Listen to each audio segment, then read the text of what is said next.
नमस्कार। केकई ने अपने 2 वर अपने पति दशरथ जी से मांगे हैं और वह दोनों वर ऐसे हैं जो कि दशरथ को बहुत ही दुख और वेदना दे रहे हैं, परंतु वह दशरथ कर भी क्या सकते हैं। वह अधीन है। उन्होंने अपना 2 वर केकई को पहले देने का एक प्रतिज्ञा ले ले लिया है। तो अब वह बिल्कुल फंस चुके हैं। उन्हें समझ में नहीं आ रहा है कि क्या करें। यहाँ तक भी इतने ज़्यादा दुखी हो जाते हैं कि वह केकई अपनी प्रिय पत्नी केकई, ये जिनके ऊपर वह जान छिड़कते थे, उस केकई का यह रूप देखकर वह विषाद में आकर, दुख में आकर केकई से यह कहते हैं कि केकई, जिस हाथ को मैंने तुम पकड़ा था अग्नि के समक्ष वैदिक मंत्रों का जाप करके, उसे मैं आज छोड़ता हूँ। अर्थात वह पत्नी के रूप में दुख से पीड़ित होकर केकई का सर्वप्रथम त्याग करते हैं और उसके बाद वह केकई से यह भी कहते हैं कि यह जो सारी सामग्री लाई गई है राम के अभिषेक के लिए, जिसमें कि कलश थे, जिसमें समुद्र का पानी था, जिसमें गंगा जल था, तो वो ऐसा कहते हैं कि ये अगर अगर तुम्हारा जो प्रयोजन है वह सिद्ध हो जाएगा और राम वनवास चले जाएंगे तो निश्चित ही मैं जीवित नहीं रह पाऊंगा। और तब राम के अभिषेक के लिए जो सामान आया था उससे तुम राम को यह कहना कि मेरी मृत्यु के पश्चात मुझे जलांजलि दे दे। कहने का तात्पर्य उनका गंगा जल रहा होगा कि गंगा जल तो वो लाया गया था राम के युवराज पद पर अभिषेक के लिए, परंतु जब मेरी मृत्यु हो जाएगी और राम वन को चले जाएंगे जैसा तुमने कहा है, तो मेरी मृत्यु के पश्चात राम को पहले कह देना कि मुझे वो जलांजलि दे दे इस गंगा जल से, और तुम मुझे जलांजलि मत देना और ना ही तुम्हारा पुत्र, मेरे द्वारा उत्पन्न जो तुम्हारा पुत्र है उसे भी मैं त्यागता हूँ, उसे भी जलांजलि देने का कोई अधिकार नहीं है। क्योंकि उन्हें लगता है कि कहीं न कहीं उनके मन में यह शंका होती है कि इसमें यदि भरत भी जुड़े हों इस प्रयोजन में तो भरत को भी वो त्याग देंगे। तो इस तरह की बातें होती हैं। उसके बाद सुमंत्र जी आते हैं। सवेरा हो चुका है और सुमंत्र जी राजा को बुलाने के लिए आते हैं, परंतु राजा कहते हैं कि जाके पहले राम को बुलाओ। केकई भी कहती हैं पहले राम को बुलाओ। दोनों को राम को बुलाना था, परंतु दोनों का प्रयोजन अलग अलग था बिल्कुल। केकई राम को इसलिए बुलाना चाहती थी क्योंकि वह इस कार्य में विलंब नहीं करना चाहती थी। वह चाहती थी कि जल्दी ही वह राम को उससे यह बात कह दे, क्योंकि इतना तो उन्हें भी ज्ञात था कि राम हमेशा उनकी आज्ञा का पालन करेंगे। यह बात कहीं ना कहीं उन्हें पता तो थी, इसीलिए वो चाहते थे कि राम को जल्दी बुला लिया जाए और ये जो दोनों वर मैंने मांगे हैं इसके बारे में राम से कह दिया जाए, ताकि राम उसके ऊपर राम वनवास की तैयारी करे। और दशरथ जी का राम को बुलाने का प्रयोजन बिल्कुल अलग होता है। अब दशरथ जी को ये लग चुका है कि मैं तो फंस गया हूँ और राम चले जाएंगे। उनके मन में ये डर है कि जो पुत्र, जो व्यक्ति उन्हें अपने हृदय से भी ज़्यादा प्यारा है, उसे वो देख नहीं पाएंगे। तो अपनी संतान के लिए जो प्रेम है वो उसको एक पल को जी भर के अपने पुत्र को देखना चाहते हैं। उन्हें ज्ञात है कि राम चला जाएगा, उसके बाद तो मैं जीवित नहीं रह पाऊंगा और मैं राम को अब कभी देख नहीं पाऊंगा। तो यह पीड़ा उन्हें खाए जा रही है और इसीलिए वो राम को बुलाते हैं। तो केकई और राम दोनों की इच्छा रहती है कि राम शीघ्र ही आए, परंतु दोनों का प्रयोजन बुलाने का जो है वो बिल्कुल अलग अलग होता है। अब आगे क्या होता है कि सुमंत्र जी राजा के कहे अनुसार जाते हैं राम को बुलाने के लिए। रास्ते में देख रहे हैं कि सारे नगर के लोग, अयोध्या के लोगों का रौनक ही कुछ और है। इतने ज़्यादा हर्ष में भरे हुए हैं सब लोग, इतने ज़्यादा उल्लास में भरे हुए हैं और सभी राम की जय जयकार कर रहे हैं कि अभिषेक होने वाला है, राम तुम्हारी जय हो और तुम इसी तरह आनंद प्रदान करो, अपने पिता पितामह के मार्ग पर चलो। इस तरह से सभी लोग राम को कुछ न कुछ आशीर्वाद दे रहे हैं। और जो राम के महल के पास पहुंचते हैं, जो कि बहुत ही सुंदर महल होता है, बिल्कुल एक प्रकाशमान होता है कैलाश पर्वत के समान, और इतना सुंदर होता है कि इंद्र की नगरी भी आप कह सकते हैं कि लज्जित होती है। इतना सुंदर राम का महल होता है। वहाँ पे मयूर, जो मृग हैं, हिरण हैं, वह सब वहाँ पर खेल रहे हैं और पक्षियों की चहचहाट की आवाज़ है और देव प्रतिमाओं से सुसज्जित है राम का महल। और वो राम के वहाँ पर जाके उनके सेवकों को कहते हैं कि आप राम को बुला के लेके आइए, मुझे राम से कुछ बातें करनी है। और वह सेवक आते हैं और कहते हैं कि राम जी ने आपको अंदर ही बुलाया है। और वो अंदर चले जाते हैं। राम वहाँ पर शांति होती है, वहाँ पर लोगों का जमावड़ा जो होता है वो बाहर ही होता है, और बाहर लोगों ने अपने अनुसार और प्रेम से जिसको जितना बन सकता है वह कोई ना कोई तोहफा लेके राम के लिए, कोई उपहार लेके वो सब आए हैं। कहने का मतलब है बहुत ही ज़्यादा हर्ष में है अयोध्या के लोग, और सभी लोग रात भर से प्रतीक्षा कर रहे हैं कि कब सवेरा होगा, कब राम को देखने को मिलेगा, क्योंकि आज उनकी दृष्टि है वह अपने होने वाले राजा को वो देख पाएंगे। ऐसा वो हर्ष, उस हर्ष का क्षण है वो उसे खोना नहीं चाहते, इसलिए सब लोग वहाँ पर जमा है। इधर सुमंत्र जी जो हैं वो राम के महल में जाते हैं और वो देखते हैं कि राम बिल्कुल आभूषणों से युक्त, और उन्होंने चंदन, लाल चंदन का लेप पूरे शरीर में लगा रखा है। लाल चंदन के लेप से वो बहुत ही सुंदर दिखाई दे रहे हैं। उनके ठीक बगल में उनकी पत्नी सीता जी बैठी हुई हैं, जो उनके पास बैठ के चवर डुला रही हैं स्वयं। और सुमंत्र जी वहाँ जाते हैं, उनको सब कुछ बहुत ही अच्छा प्रतीत होता है, क्योंकि नगर के लोग इतने हर्ष में हैं, राम की शोभा देखते ही बनती है। सीता माता बहुत प्रसन्न है, सभी बहुत प्रसन्न हैं। तो सुमंत्र जी जाते हैं और उनसे कहते हैं कि महाराज, आपको आपके पिता ने शीघ्र याद किया है और आप चलिए मेरे साथ। सुमंत्र जी सीता की तरफ देखते हैं और एक तरह वो उनसे कहते हैं कि मेरी माता कैकेयी ने ही, जो मुझसे इतना प्रेम करती हैं, वो ही महाराज को प्रोत्साहित कर रही होगी, महाराज से कह रही होगी कि मेरा राज्याभिषेक का कार्य जल्दी से जल्दी शुरू हो जाना चाहिए। अर्थात उनका भाव यह होता है कि ये मेरी माता जो कैकेयी हैं वो ही इतने हर्ष में आ गई होगी यह समाचार सुन के कि मेरा अभिषेक होने वाला है, कि उनको उस समय काल उनको लग रहा होगा कब ये शुभ कार्य संपन्न हो जाए। और वो कहते भी हैं सीता से कि ज़रूर कैकेयी ने ही, मेरी माँ कैकेयी ने ये कहा हुआ, क्योंकि मुझसे बहुत प्रेम करती हैं और वह राजा का भी हित चाहती है। तो उन्हें पता है कि राजा का हित किस में है, राजा क्या चाहते हैं, और उनके मनोभावों को पढ़कर वो उसी के अनुरूप कैकेयी काम करती हैं।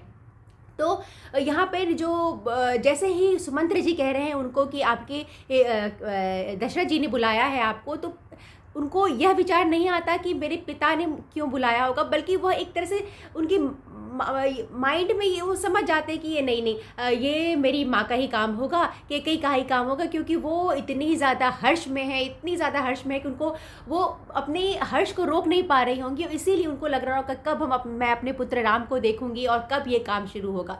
तो कैकेयी से वो बहुत प्रेम करते थे राम, बहुत ज़्यादा ही उन दोनों में स्नेह था, और वो भी कैकेयी से अपनी माँ के समान अत्यंत प्रेम करते थे। तो वो सीता से कहते हैं कि माँ बहुत प्रसन्न हुई होगी और मैं जाता हूँ, इसीलिए मेरे माता पिता ने मुझे बुलाया होगा। आज पिताजी ये ज़रूर ही मेरा अभिषेक करने वाले हैं, और तुम यहाँ पर आराम से बैठो और मैं आता हूँ माता पिता से मिलकर। तो देवी सीता कहती भी हैं कि आप जाइए महाराज, पूर्व दिशा में आपकी रक्षा कुबेर करें, दक्षिण में यमराज करें, पश्चिम में वरुण करें और पूर्व में इंद्र करें। उत्तर में कुबेर करे आपकी रक्षा, दक्षिण में यमराज करे, पूर्व में कुबेर करे और पश्चिम दिशा में वरुण देव आपकी रक्षा करे। आप जाइए, आपका राज्याभिषेक ये सब जो हो रहा है उसे मैं देख पाऊँ, यह मेरा सौभाग्य होगा। ऐसा कहकर सीता माता उन्हें विदा करती हैं और रामचंद्र जी बहुत ही प्रसन्न होकर जाते हैं। और जैसे ही वो बाहर निकलते हैं अपनी महल के आगे, उनका प्रतीक्षा कर रहे होते हैं उनके छोटे भाई लक्ष्मण। तो लक्ष्मण वहाँ खड़े होते हैं अपने धनुष बाण के साथ, वो वहाँ खड़े रहते हैं, और ये सभी रथ पर आरूढ़ होकर सुमंत्र जी, राम और लक्ष्मण अब जा रहे हैं राजा दशरथ से मिलने के लिए।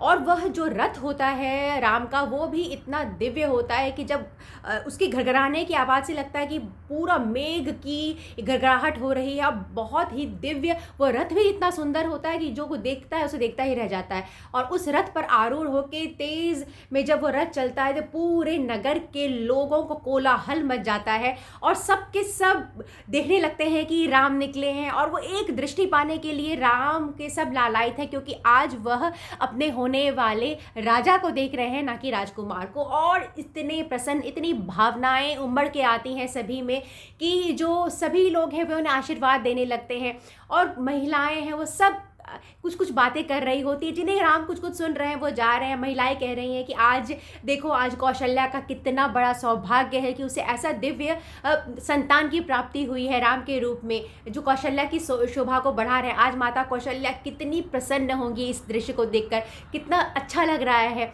तो कोई कह रहा था कि सीता कितनी सौभाग्यवती हैं, जो उन्हें उनका जो हाथ पकड़ने वाला है, उनका जो पति है, वो पत्नी के रूप में उन्हें राम जैसा वर मिला है। तो कोई सीता के सौभाग्य का वर्णन कर रहा है, कोई कौशल्या माता के सौभाग्य का वर्णन कर रहा है, तो कई लोग स्वयं अपने सौभाग्य का वर्णन कर रहे होते हैं कि हम लोग कितने नसीब वाले हैं, हम राम का राज्याभिषेक स्वयं अपनी आंखों से देख पा रहे हैं, हम राम को देख पा रहे हैं। इससे एक बड़ा हमारे लिए और शुभ की बात क्या हो सकती है कि हम भी कितने सौभाग्यशाली हैं कि यह इतना बड़ा जो एक राम का राजा बनने वाले हैं हमारे, यह घटना को देखने के हम साक्षी हो रहे हैं, हम राम को देख पा रहे हैं। तो राम जी सुन रहे हैं उनकी बातों को। कई वृद्ध जो हैं लोग वह यह कह रहा है कि हे राम, हे रघुनंदन, तुम अपने पितामह की तरह ही हम सबका पालन करना, तुम्हारी जय हो, तुम्हें बहुत आशीर्वाद है। इस तरह से जो लोग हैं वो राम के प्रेम में उमड़ रहे हैं, राम हम सब महसूस कर रहे हैं। वो देख रहे हैं कि नगर के लोग कितना ज़्यादा आकर्षित हैं और कितना उनके तरफ, और कितना ज़्यादा उनके मन से जो एक आशीर्वाद निकल रहा है, एक दुआ निकल रही है राम के लिए। और क्योंकि वो सभी लोग बातें कर रहे हैं कि राम ने कभी भी किसी वर्ण में कोई भेद नहीं किया, उनके लिए सब बराबर था, वो सब पर दया की दृष्टि बराबर रखते हैं। और सदा ही उनकी एक पर्सनैलिटी में राम का जो वर्णन है वो हमेशा ही मुस्कुराते रहते थे। तो एक दिव्य आभा, मुस्कुराहट, चाहे कुछ भी हो उनके चेहरे पर, वो मुस्कुराहट हमेशा रहती थी, क्योंकि कहीं ना कहीं उन्होंने अपनी भावनाओं को, अपने मन पर को नियंत्रण में रखना सीख लिया था। तो रामचंद्र जी देख रहे हैं कि पूरा नगर उनका सजा हुआ है, पताकाएं हैं, पूरा सुगंधित माहौल है, अगर का सुगंध है हर। तो वो जो देखते हैं अयोध्या को, तो उनको अयोध्या कुछ और ही नज़र आता है, इतना सुंदर अयोध्या बना हुआ है। तो वो जाते हैं, वह महल में प्रवेश करते हैं और वहाँ देखते हैं कि कैकेयी और उनके पिता दशरथ जी सुंदर आसन पर विराजमान हैं। तो राम जो है वो पहले दशरथ जी को प्रणाम करते हैं, फिर माता कैकेयी को प्रणाम करते हैं। और परंतु वो जब अपने पिता को देखते हैं, दशरथ जी को, तो उन्हें आज जीवन में पहली बार ऐसा प्रतीत होता है कि उनके पिता बहुत विषाद में हैं, बहुत दुखी हैं, और उनके मुंह से बस एक शब्द निकलता है, राम। ऐसा कहकर झरझर उनकी आंखों से अश्रु निकलने लगता है, रोने लगते हैं, और वो अपना सर उठा नहीं पाते, राम को देखते नहीं हैं, अपना सर झुका के ज़मीन में देखते हुए देख रहे हैं। उनकी आंखों से आंसू बहे जा रहा है, और वो बिल्कुल सूख चुके हैं। ऐसा प्रतीत होता है कि बहुत ज़्यादा विषाद में है उनका, और चित्त व्याकुल है।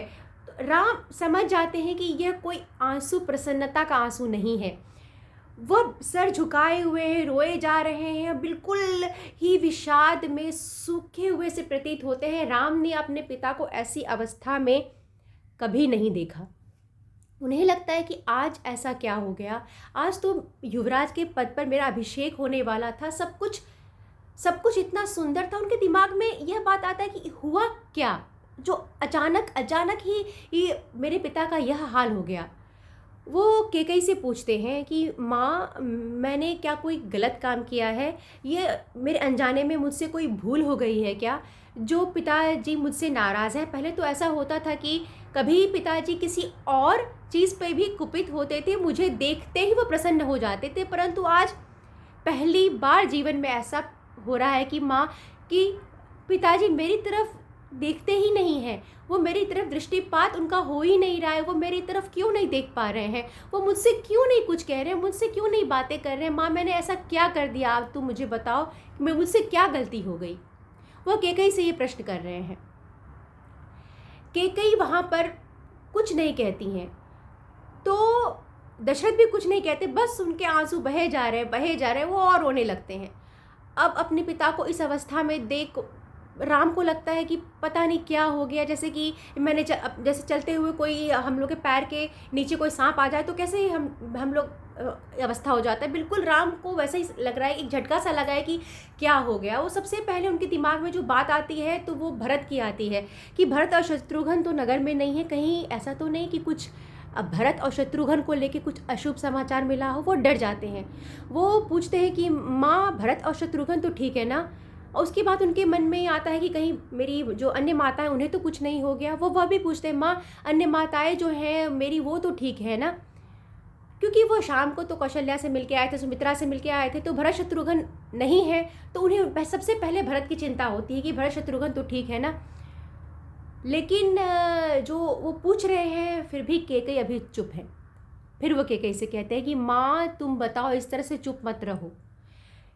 क्या वो अपनी माँ से ये भी कहते हैं कि यदि केकई से कहते हैं कि यदि महाराज मुझसे नाराज़ हैं तो तुम ही ऐसा कुछ करो माँ कि महाराज को मना दो। मुझे समझ में नहीं आ रहा। वो बहुत ज़्यादा स्नेह रखते हैं केकई से, इसलिए वो केकई से खुल के सब बातें करते हैं। और यह भी कहते हैं कि एक अधिकारवश कि माँ तुमने तो पिताजी को कुछ नहीं कहा, रोष से या अहंकार से भरकर तुमने तो कुछ ऐसा कठोर वचन नहीं कह दिया जिससे पिताजी की यह हालत हो गई है।